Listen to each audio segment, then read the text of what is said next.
Artificial intelligence is about to make some people incredibly wealthy, and it's going to make some business models disappear completely. Not overnight, but fast enough that the landscape of opportunity could look incredibly different over just the next couple of years. And the question isn't, what can AI do? The real question, at least the one we're going to discuss today, is how people position themselves financially in a world that's changing this quickly. So today I want to talk about how I'm thinking about AI in relation to business, real estate, and long term wealth. Hello, and welcome to another episode of Before the Returns. I'm your host, Jaden Zubal. And if this show is adding any value in your financial life, please consider liking, subscribing, and sharing.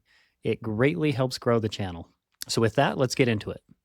Okay, so first, let's start with one of my favorite things, history. We've got to look at history because, like it or not, history continues to repeat itself. So, over the last, let's call it 100 years, there has been significant changes in how we operate as a society. There's been things like the Industrial Revolution, more recently, the invention of the internet, and things like smartphones. We added all these massive technologies. And you'll notice that the gap in these technology time periods, meaning if we talk about the Industrial Revolution to the time when we created the internet, there's a little bit longer gap. From the internet to, let's say, smartphones, that gap is shorter. Now, from smartphones to AI, the gap is even shorter. So the advancements in technology are getting quicker and quicker. And it's becoming a rapid part of everything that we do in our lives. And it's really starting to apply financially as well. So technology doesn't just create new tools, it reshapes where opportunity appears. Let me phrase that just slightly different to just set in stone this concept. Technology doesn't just change how work gets done, but it changes how value is created. So let's look at it this way. Some past technologies. Let's go back over the last 100 years just briefly.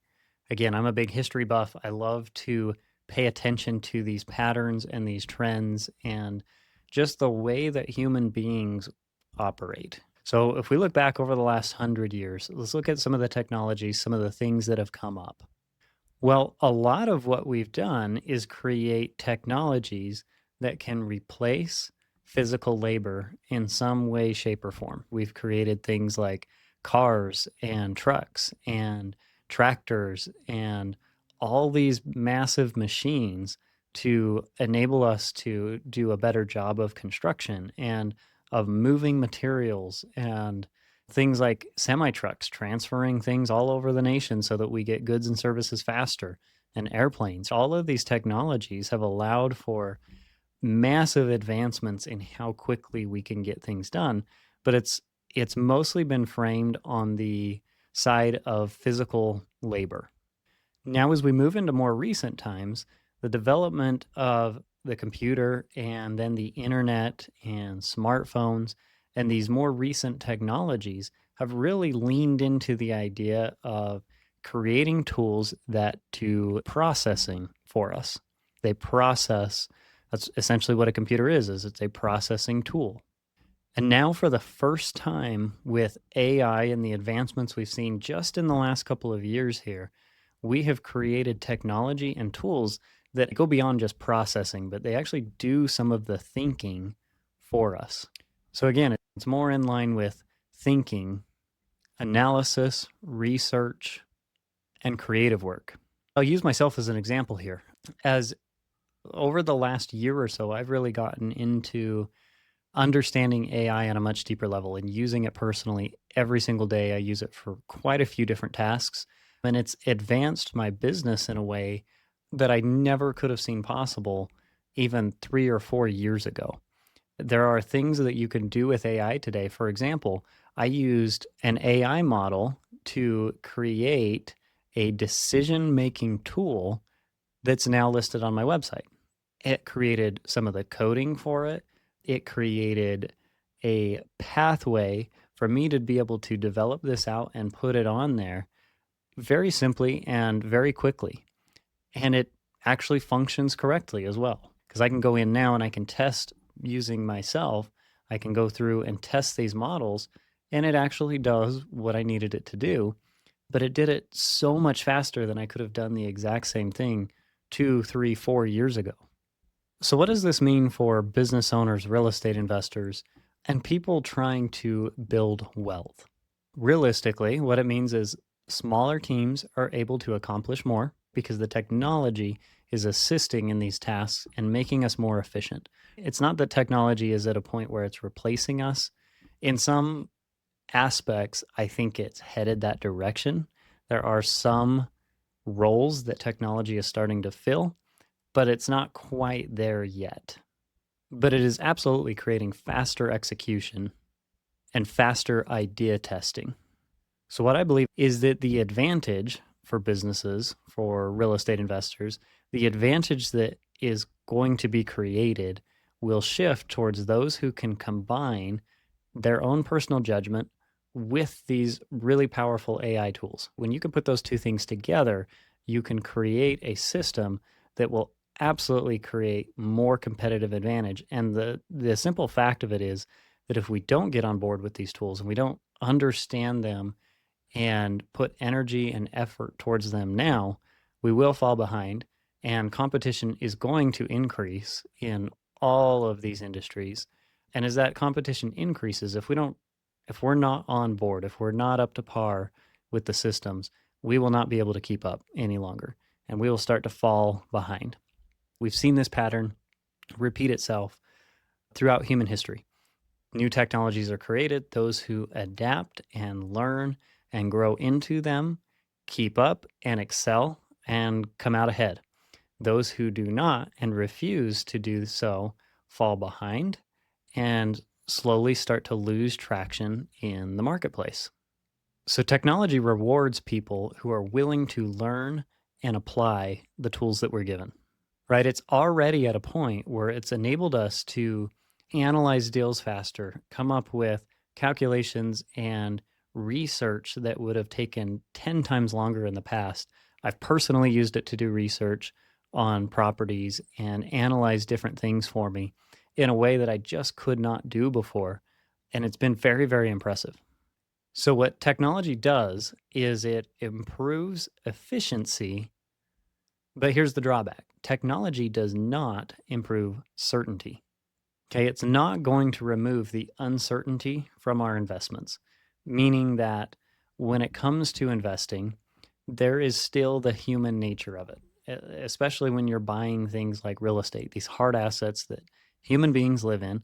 We need them to live in, and it's just a part of our survival. Technology, meaning AI, cannot eliminate the risk involved with investing.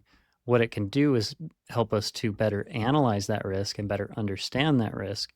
And then we can make better determinations of how to solve for the risk personally. But guess what? There's still the human nature of that. We are still personally figuring out if that risk is worth it.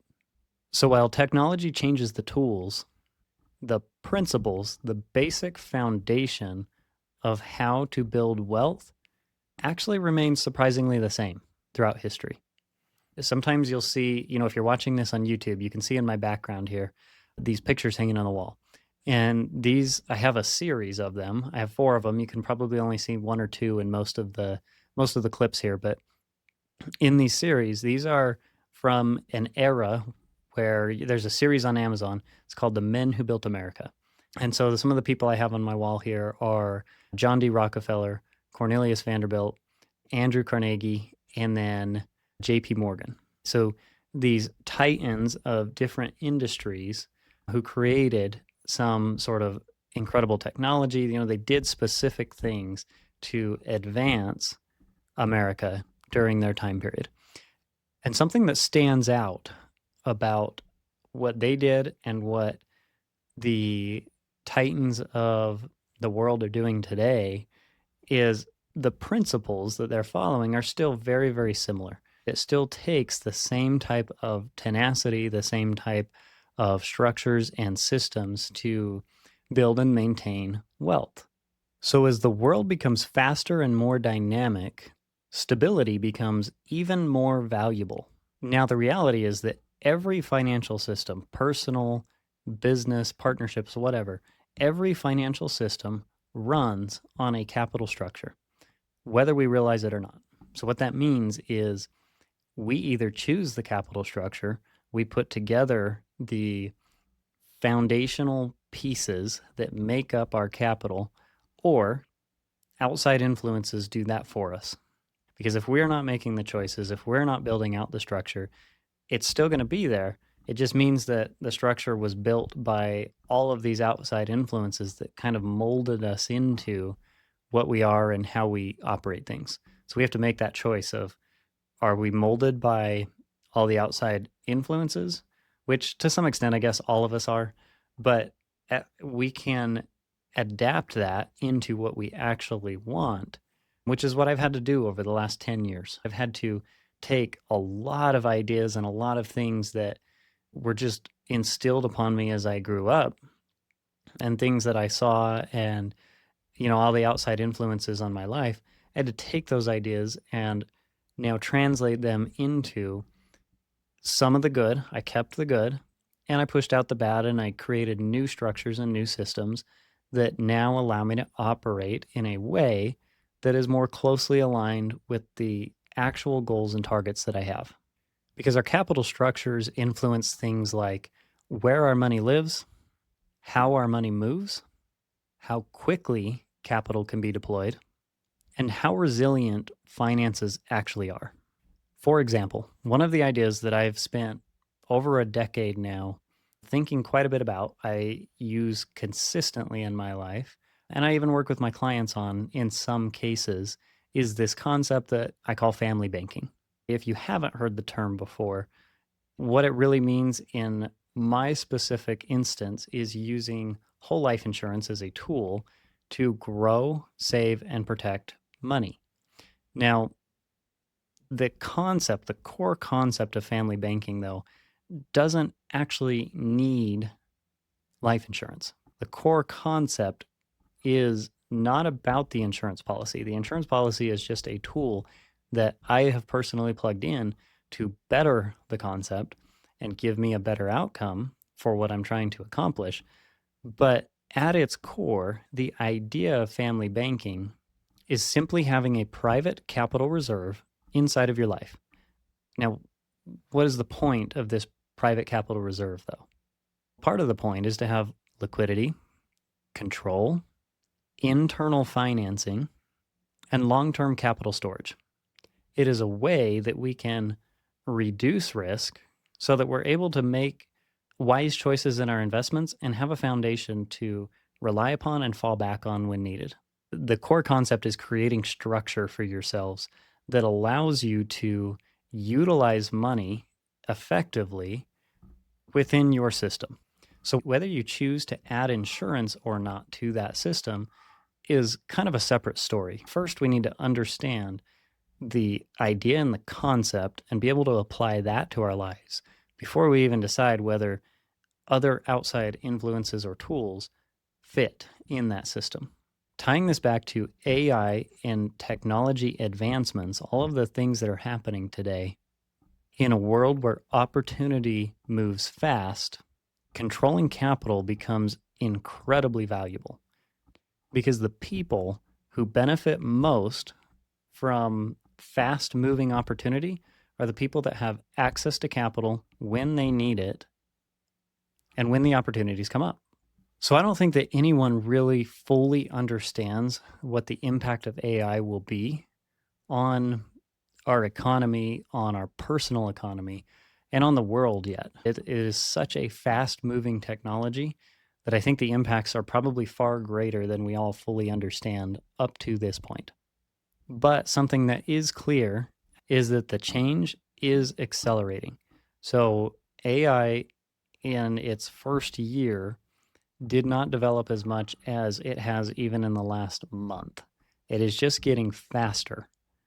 And it is something that we need to pay attention to and be ready for in whatever way or capacity that we can. So, from today's conversation, the perspective is really around preparing ourselves financially to be able to take advantage of these opportunities, because I think there is a ton of opportunity that's coming up, a ton of things that are going to present themselves in ways that we, again, may not even fully understand yet. But what we can understand is that basic core financial concepts and foundations still exist, and it is still important to apply those to our lives today. So every generation experiences these technological changes in some way, shape, or format. But the challenge is not trying to predict exactly how this is all going to unfold. The challenge is controlling what we can personally control, which is your own financial system and structure, and making sure that you develop it and set it up so that you are ready to take advantage of opportunities. Because technology will continue to evolve. But the importance of financial structure and control of capital tends to remain the same. And that's really what this show is about. Understanding the systems underneath our money. If this show has helped you change your perspective financially or has added value to you, please consider liking, subscribing, and sharing, and we'll catch you on next week's episode.